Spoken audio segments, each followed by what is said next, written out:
নমস্কার, আদাব। Crime petrol দস্তাকে আপনাদের সবাইকে আরো একবার স্বাগত।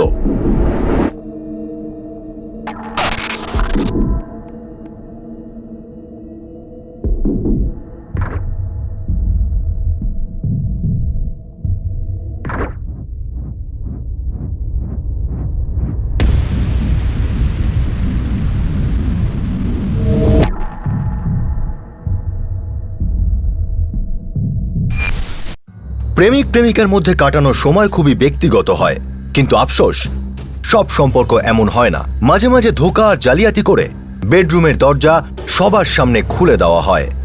ইন্টারনেট আর MMS এর মাধ্যমে না জানে কত মানুষের সম্মান নষ্ট হয়ে যায়। বদনাম করার ব্ল্যাকমেলিং এর প্রক্রিয়া তো শুরু হয়ে যায়, কিন্তু এটা একটা সংকেত যে অত্যাচারিত খাদের ধারে পৌঁছে গেছে আর সে এবার ঘুরে আঘাত করবে। জুলাই 2009, আহমেদাবাদ, গুজরাট।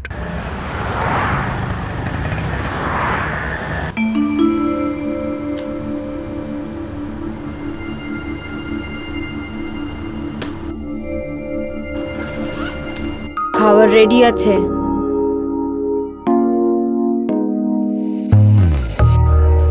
আসছি মা, আসছি বাবা। বিশাল, কোথায় যাচ্ছিস?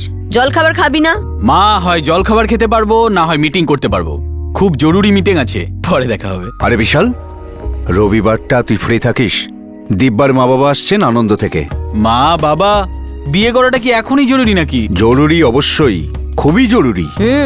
তুই এখন 26 বছরের হয়ে গেছিস। আর দিব্যা খুব ভালো মেয়ে, তোদের দুজনের জুটিটা খুব ভালো হবে। আর হ্যাঁ, তাড়াতাড়ি আমাদের একটা নাতি নাতি দিস। মা বাবা, আমি এখনই বিয়ে করতে চাই না, আমি এখনো বাঁচতে চাই। কিন্তু বাবা, তুমি আর কিছু বললে আমি বাড়ি ছেড়ে চলে যাব।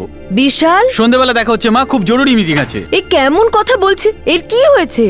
পুরো পাগল ছেলে। বুঝতে পারছি না এর কি হবে।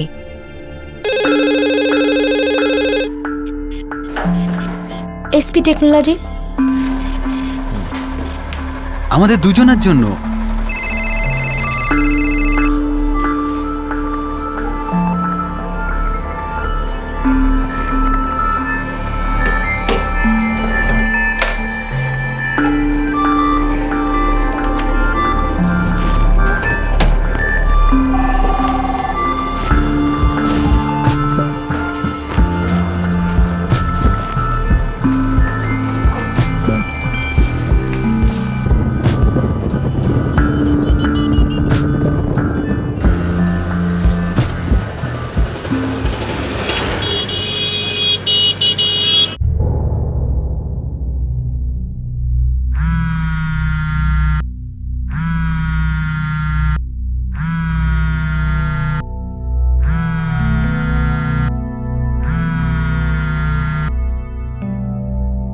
ফোনও তো ধরছে না। বাড়ির সেলটাও ধরছে না। এমন তো আজও অব্দি কখনো করেনি। আচ্ছা, বিয়ের কথায় রেগে গেল না তো? আমি আরেকবার ট্রাই করছি।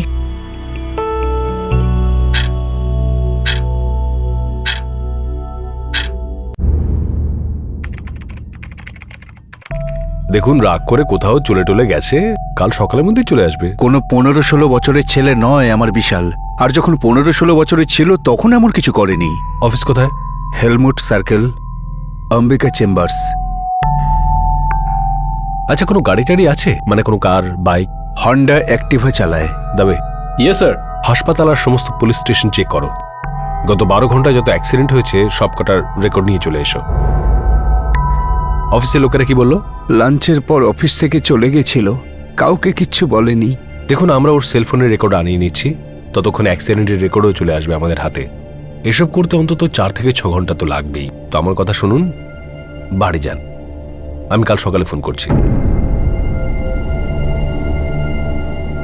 26 বছরের বিশাল পাঞ্চাল আহমেদাবাদের বাসিন্দা ছিল আর একটা ভালো কোম্পানিতে টেকনিক্যাল ইঞ্জিনিয়ারিং এ চাকরি করছিল। আর একদিন 19 জুলাই 2009 রাতে বিশাল বাড়ি ফিরল না। সেই রাত ওর মা বাবার জন্য অনেক দীর্ঘ আর কষ্টের ছিল। ভয় আর আশা দুটোই ওদের মস্তিষ্ক আর হৃদয়কে ঘিরে রেখেছিল। সকাল হয়ে গেল, সূর্য উঠে গেল, কিন্তু বিশাল এখনো ঘরে ফেরেনি আর না ওর কোনো খবর এসেছে। ব্যাপারটা খুবই জটিল হয়ে উঠেছিল।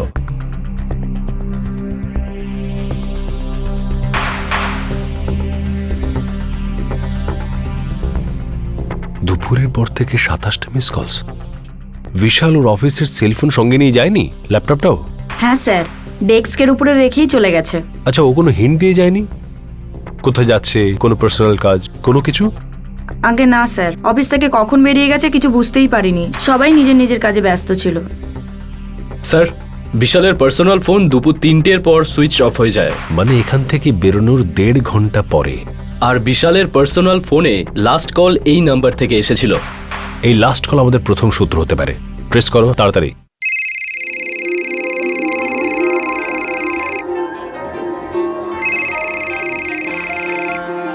হ্যালো, আমি ইউনিভার্সিটি পুলিশ স্টেশন থেকে বলছি। এটা কার নাম্বার? আগে আমার মনীষা শাহ। আপনি বিশাল পাঞ্চালকে চেনেন? হ্যাঁ, অফকোর্স চিনি, ও আমার খুব ভালো বন্ধু। সব ঠিক আছে তো? হ্যাঁ, আমার কাল বিশালের সাথে কথা হয়েছিল। কটার সময়? এই ধরুন 1টা থেকে 2টোর মধ্যে। 1:30 টু বি মোর প্রিসাইজ। এটা বিশালের পার্সোনাল ফোনে রিসিভ করার লাস্ট কল ছিল। লাস্ট কল মানে? স্যার, বিশাল ভালো আছে তো? জানি না, তবে আপাতত ও নেই, পাওয়া যাচ্ছে না। ও মাই গড। কবে থেকে চেনেন ওকে? অনেক বছর ধরে, প্রায় 9-10 বছর থেকে। কলেজ থেকে? আগে না, আমার একজন আঙ্কেল আছে, বিশালের প্রতিবেশী ছিল। আমি যখনই ওখানে যেতাম ওর সাথে কথা হতো। বিশাল কম্পিউটারে খুব ব্রাইট, ও আমাকে অনেকবার সাহায্য করেছে। কম্পিউটারে? হ্যাঁ। বিশালের বাগদান ঠিক হয়ে গেছিল। জানি। এই সম্বন্ধ ওর ভালো লাগেনি। সেটাও জানি। আপনারও ভালো লাগেনি? তার মানে? আপনাদের দুজন অ্যাফেয়ার ছিল। What nonsense. সেন্স।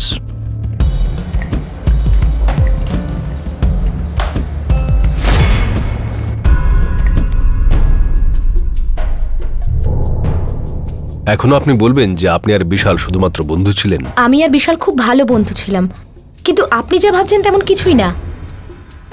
কাল ফোন করেছিলেন কেন? আমি একজন সফটওয়্যার কনসালটেন্ট, আর বিশালের থেকে অনেকবার গাইডেন্স নিই। গত কয়েক বছর ধরে আমাদের শুধু প্রফেশনাল সম্পর্ক। বিশালের অফিসিয়াল ল্যাপটপে পার্সোনাল ফটোগ্রাফ। অন্য কিছু গল্প বলছে মিস মনীষা। ভুল বলছে। বিশালের জীবনে অন্য কোনো মেয়ে? বিশালের ব্যাপার জানি না, কিন্তু আমার জীবনে অন্য একজন আছে। আমি এনগেজ ইন্সপেক্টর, আর তাড়াতাড়ি আমার বিয়ে হতে চলেছে। তাই প্লিজ আপনি এই মামলায় আমাকে ইনভলভ না করলেই ভালো হয়। ঠিক আছে, আপনি যেতে পারেন। Thank you. হ্যাঁ, খুব ভালো কথা। নমস্কার। দিব্যার বাবা ফোন করেছিল, রবিবার আসছেন। তুমি এক্ষুনি ওদের ফোন করে বলো একটা জরুরি কাজ পড়ে গেছে, পরের রবিবারে ওদের ডেকে নাও। বিশাল এটা কি ছেলে মানুষই করলো? এইভাবে পালানোর মানে কি? নির্বোধ। দেখো, একটু রাগী ছেলে, রাগ কমে গেলে নিজেই বাড়ি চলে আসবে। ওই মনীষা, তার সাথে ওর এখনো কিছু আছে নাকি? না, যদি কিছু থাকতো তাহলে ও আমাকে নিশ্চয়ই বলতো।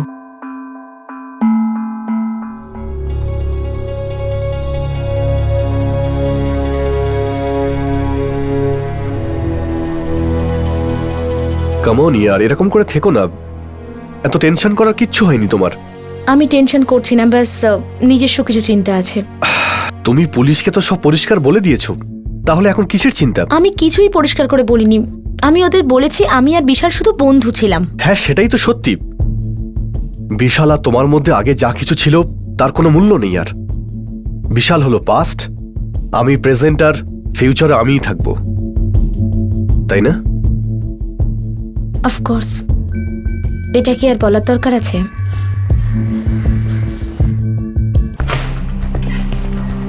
স্যার, সব পুলিশ স্টেশন, হসপিটাল চেক করেছি, শহরের বাইরেও চেক করেছি, বিশালের কোনো খোঁজ নেই। ওর স্কুটারের ব্যাপারেও কোনো খোঁজ পাওয়া যায়নি। মনীষার কোনো খবর? মেয়েটা সম্পূর্ণ সত্যি বলেনি স্যার। দুজনের মধ্যে অ্যাফেয়ার ছিল তো? ভালো রকম অ্যাফেয়ার ছিল স্যার, 3 বছর আগেই ব্রেকআপ হয়েছে। অন্য কোনো মেয়ে? না স্যার, অন্য ছেলে, সুরজ, মনীষার অফিসেই কাজ করে, এই আমেদাবাদেরই ছেলে। কোনো রেকর্ড টেকর্ড নেই। এই মেয়েটা কোথাকার? মা বাবা বড়দার, আর মেয়েটা এখানে একা থাকে। সুন্দর অ্যাপার্টমেন্ট, সোলা রোড। বিশালের কোনো নতুন গার্লফ্রেন্ড যার জন্য বিয়ে থেকে বাঁচতে পালিয়েছে ও? না স্যার, যদি গার্লফ্রেন্ড থাকতো তাহলে কেউ না কেউ নিশ্চয়ই দেখতো বা শুনতো। আর যদি থাকেও তাহলে তারও মিসিং কমপ্লেন ফাইল করা হতো। আর এমন কোনো মেয়ের মিসিং কমপ্লেন ফাইল হয়নি স্যার। তবে এই যে আমাদের হিরো বিশাল, এ মিসিং হয়নি। মানে কি স্যার? এ মোটেই উধাও হয়নি, লুকিয়ে পড়েছে, নিজের ইচ্ছায় লুকিয়ে পড়েছে। Welcome to Beaton world. How may assist you? নতুন ফ্ল্যাটের জন্য একটা স্ট্যান্ড ফ্যান আর কুলার নেব। এই পচা গরম থেকে একটু স্বস্তি চাই। বাজার চলতে সব ব্র্যান্ড তো আর ভরসাযোগ্য নয়। তার জন্য তো আমাদের ফ্যান আছে, all purpose bullet table fan, ceiling fan. আমাদের সিলিং ফ্যান কিন্তু 30 মাসের ওয়ারেন্টি সহ পাওয়া যায়। আছে ফারাটা 2 বছরের ওয়ারেন্টি, 17 থেকে 20 মিটার এয়ার ফ্লো, মধ্যবিত্তের সাধ্যের মধ্যে একমাত্র ভরসাযোগ্য ব্র্যান্ড বিটন। আমাদের কুলারের কিন্তু অনেক range, 45 litres, 50 litres, 70 litres, 90 litres, 110 litres. Honeycomb সহযোগে বিটনের সব কুলারের ওয়ারেন্টি 1 বছর। চেনা হাওয়ায় অচেনা অনুভূতির জন্য একমাত্র আদর্শ বিটন। গরমে স্বস্তি পেতে বিটনের ফ্যান হোক বা কুলার আজই আনুন বাড়িতে। বিটন, ডিজিটালি ইয়োর্স।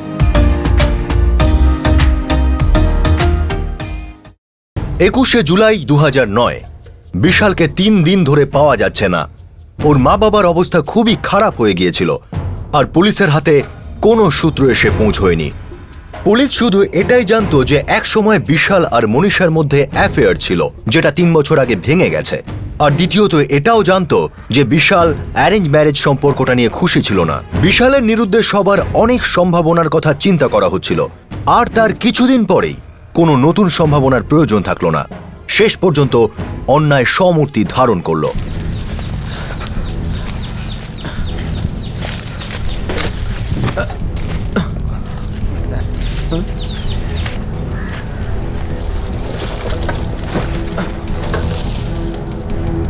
রক্ত?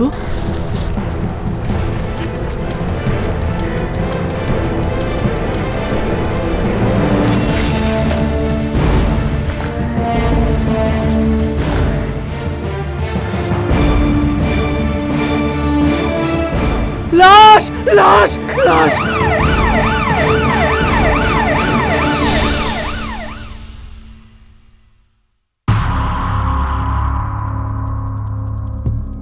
স্যার, এসজি হাইওয়ের পাশে তারাপুর গ্রামে একটা লাশ পাওয়া গেছে, অর্ধেকটা পোড়া। সঙ্গে স্কুটার আছে? হন্ডা অ্যাক্টিভা। বডির ওপরে কোনো রকমের কোনো আইডেন্টিফিকেশন মার্ক পাওয়া যায়নি ইন্সপেক্টর। আগুনে পড়ে মারা গেছে? না, স্ট্যাব করা হয়েছিল।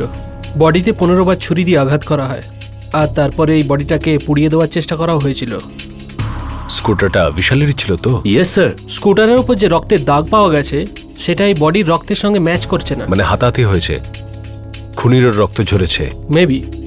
পোস্টমর্টেম আর ব্লাডের রিপোর্ট আপনি কাল বা পরশুর মধ্যে পেয়ে যাবেন। Thank you very much.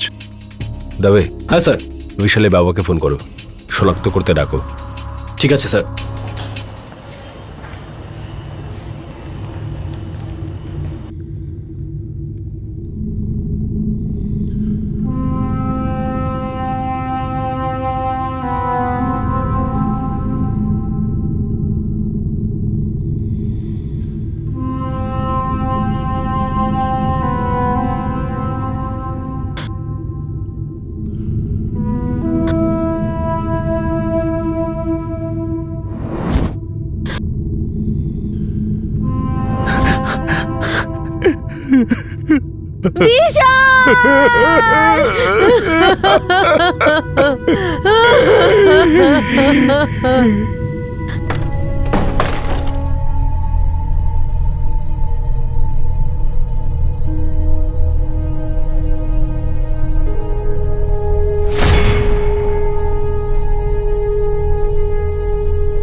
তাও ভালো মনীষা, তুমি আমার ফিলিংসটাকে তো বোঝো। বিশাল, আমার কাছে তো কোনো চয়েসও নেই। আছে কোনো চয়েস? চয়েস তো আছে মনীষা, তুমি জানো সব ঠিক হয়ে যাবে মনীষা, আমাদের দুজনের জন্য। আই মিন, ঠিক আছে, যদি তুমি বলছো তো। Manisha, it's over. বিশাল আর নেই, দুঃস্বপ্ন শেষ হয়ে গেছে। খারাপ স্বপ্ন শেষ হয় না সূর্য, বারে বারে ফিরে আসে, ভয় দেখাতে, মনে করাতে।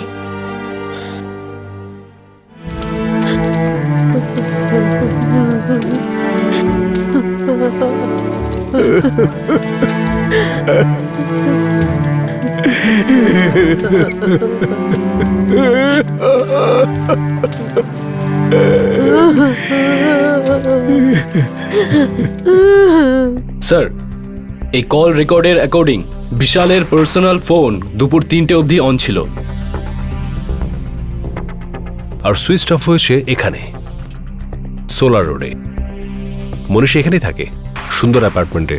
মেয়েটা আমাদের থেকে কিছু লুকাচ্ছে স্যার। বিশালের সঙ্গে রিলেশনের কথাটা তো লুকিয়েছিল আমাদের কাছে। এবারে দেখা যাক বিশালের মৃত্যু নিয়ে ওর কি বলার থাকতে পারে। সূর্য, পালিয়ে পালিয়ে কোথায় যাব? এখান থেকে দূরে, যেখানেই হোক। আমি পালাবো না। তুমি তো এতদিন পালাচ্ছিলে মনীষা, এটাই শেষবার। এরপর আর তোমাকে আর কোনোদিন পালাতে হবে না। এবার তাড়াতাড়ি করো, আমাদের হাতে সময় খুবই কম।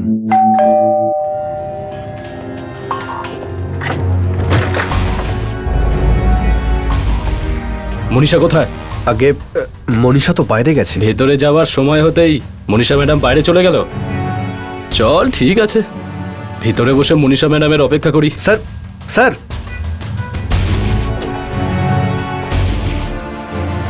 পালাবার প্রস্তুতি চলছিল মনীষা দেবী।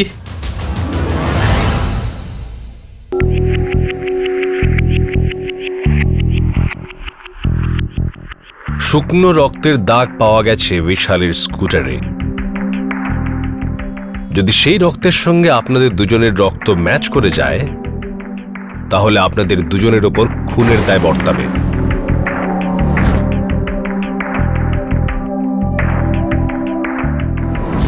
বাকি রেকর্ড তো আছে আমাদের কাছে। সোলার রোডে বিশালের ফোন শেষবার সুইচ অফ হয়েছিল, ওর মোবাইল রেকর্ডও বলছে তাই। সেই সোলার রোড যেখানে আপনি থাকেন মিস মনীষা। মিস মনীষা, আপনার ফোন রেকর্ড বলছে 19শে জুলাই দুপুর 3টের পর আপনার ফোন তারাপুর গ্রামে ছিল, সেখানেই যেখানে আপনার এক্স বয়ফ্রেন্ডের লাশ পাওয়া যায়। যদি আপনারা সবকিছু সত্যি সত্যি আর ফটাফট বলে দেন, তাহলে সবার পক্ষে ভালো হবে। আমাদের বলাতে বাধ্য করবেন না, আমার খুব একটা ভালো লাগবে না, আর আপনাদের তো মোটেই না।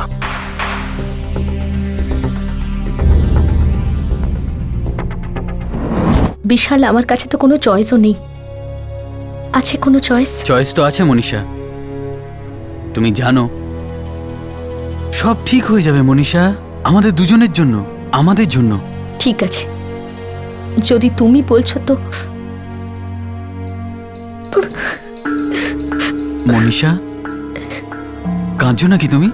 বিশাল, প্লিজ, ওই ভিডিও ক্লিপ আমাকে বরবাদ করে দেবে।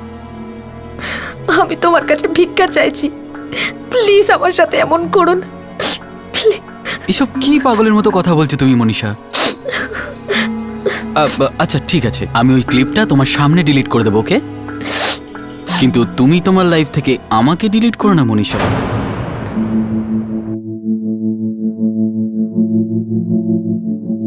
ভিডিও ক্লিপ, এতে কি ছিল? সেলফোনে তোলা এমএমএস।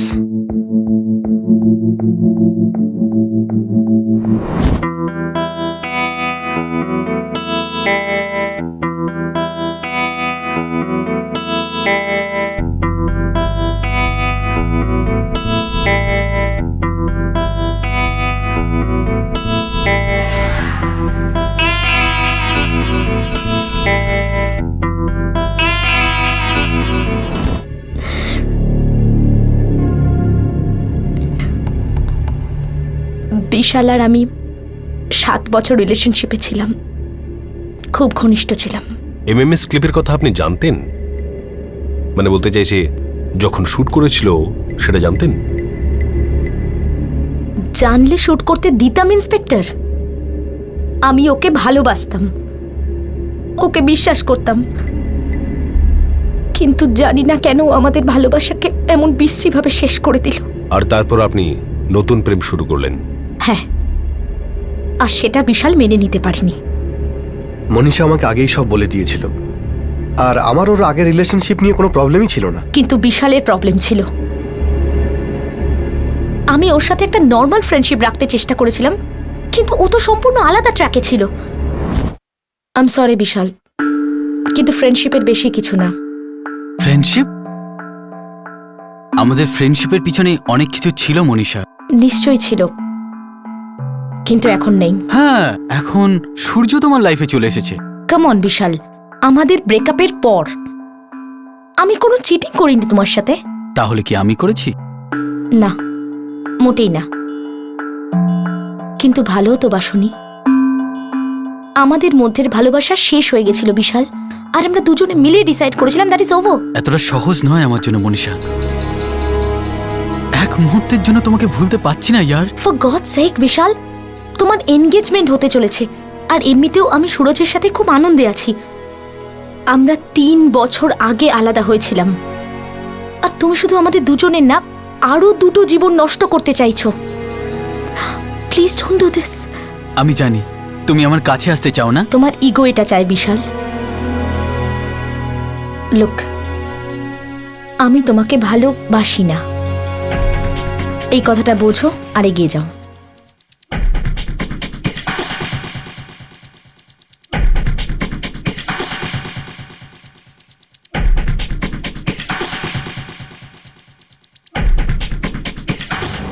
ব্যাস, তারপর থেকে ও ব্ল্যাকমেল শুরু করে।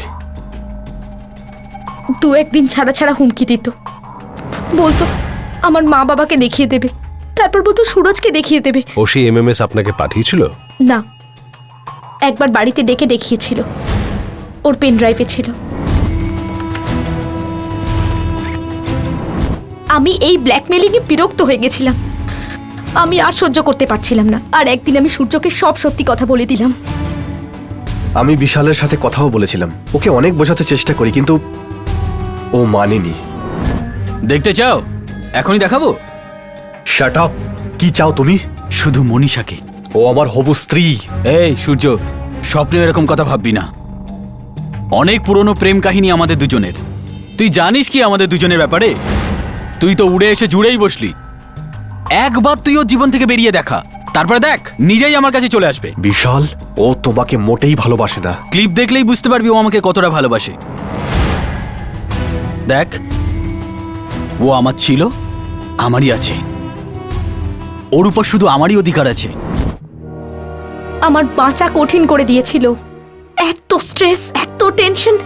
আমি মনীষার এই অবস্থা দেখতে পারছিলাম না।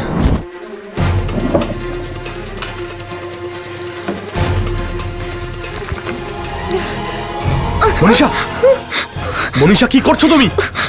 আমি মরতে মনীষা চাই। কি করছো তুমি? আমি হাঁপিয়ে গেছি সূর্য, আমি আর ভাবতে চাই না। বিশাল ব্ল্যাকমেলিং, আমি সব ব্যাপারে ক্লান্ত হয়ে গেছি। মনীষা, আমার জীবনও তো তোমার সঙ্গে জুড়ে রয়েছে। প্লিজ প্রমিস করো এরকম তার কোনোদিন করবে না।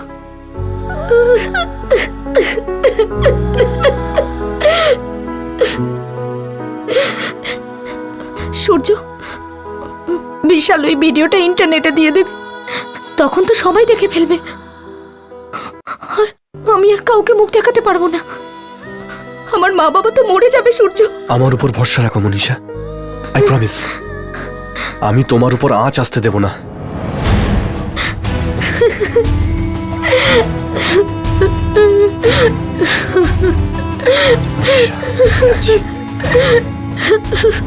আমরা ঠিক করলাম এই প্রবলেমের পার্মানেন্ট চিকিৎসা করতেই হবে। সেদিন দুপুরে আমি বিশালকে ফোন করলাম, আর ওকে বললাম আমি সুরজকে ছাড়তে রাজি আছি। আমরা দুজন মনীষার বাড়িতে ওর অপেক্ষা করছিলাম, আর ভেবে রেখেছিলাম একটা হেস্তনেস্ত করবই। মনীষা, আমার কাছে আরেকবার ফিরে এসো মনীষা, কথা দিচ্ছি নষ্ট করে দেবো এটাকে। নষ্ট তো তুমি করে দিয়েছো বিশাল, তাকে যাকে তুমি ভালোবাসো বলে দাবি করো। মনীষা, তুমি কি এইসব লেকচার শোনানোর জন্য আমাকে ডেকেছো? লেকচারের সময় শেষ হয়ে গেছে জানোয়ার।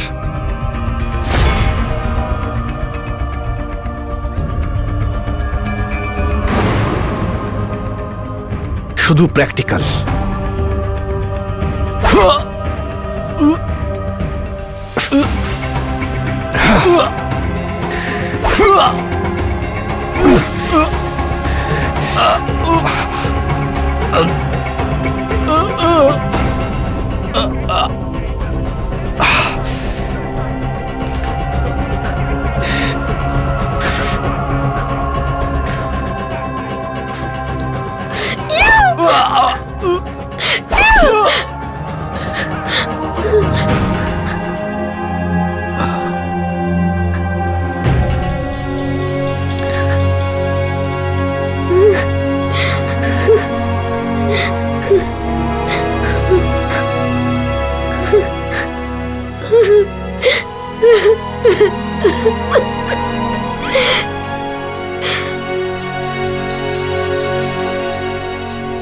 মনীষা, তুমি টেনশন করো না, এই লাশটা আমরা জঙ্গলে নিয়ে গিয়ে গুম করে দেব। আমরা বিশালের লাশটা একটা বস্তায় ভরলাম, আরও স্কুটারে করে ওটা জঙ্গলে নিয়ে গেলাম।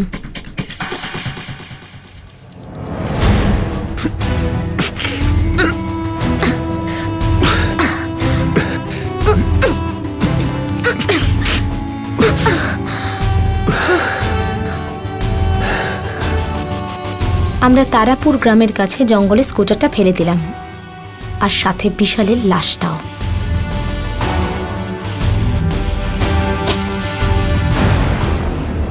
আমরা এই ক্লিপটাকে ডিলিট করে দেব। ডিলিট না, আমরা এটাকে কবর দিয়ে দেব। আমি বিশালের পেনড্রাইভ আর মোবাইল ফোনটা পাশের ছোট পুকুরে ফেলে দিলাম। বিশালের সাথে ওই এমএমএসটাকেও শেষ করে দিলাম চিরকালের মতো। আমরা বিশালের লাশের সমস্ত আইডেন্টিফিকেশন মুছে দিলাম, যাতে কেউ কখনো ওকে চিনতে না পারে। আর তারপর আপনারা বডিটা জ্বালাবার চেষ্টাও করেছিলেন। আসলে লাশটা পরের দিন সকালে পোড়াতে চেষ্টা করি। আমার ভয় ছিল কেউ চিনে না ফেলে, তাই আমি আবার জঙ্গলে গেলাম।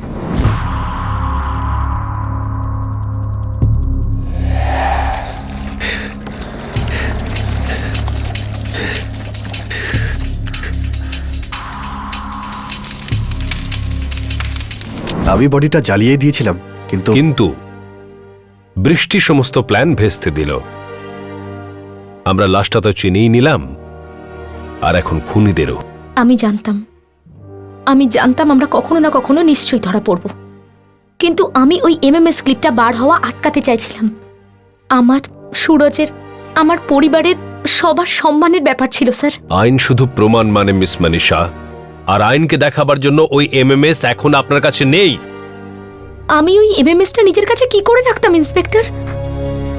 আমার কাছে বিশালকে মেরে ওই এমএমএসটা ডুবিয়ে দেওয়া ছাড়া আর কোনো উপায় ছিল না। আপনার উপায় ছিল, আপনি পুলিশের কাছে আসতেন, আপনার প্যারেন্টসদের সামনে কনফিডেন্স নিয়ে যদি তাদেরই কথাটা বলতেন, ব্যাপারটা এত দূর আসতো না। এখন দেখুন আপনারা কোথায় পৌঁছে গেলেন। নিয়ে যাও এই দুজনকে।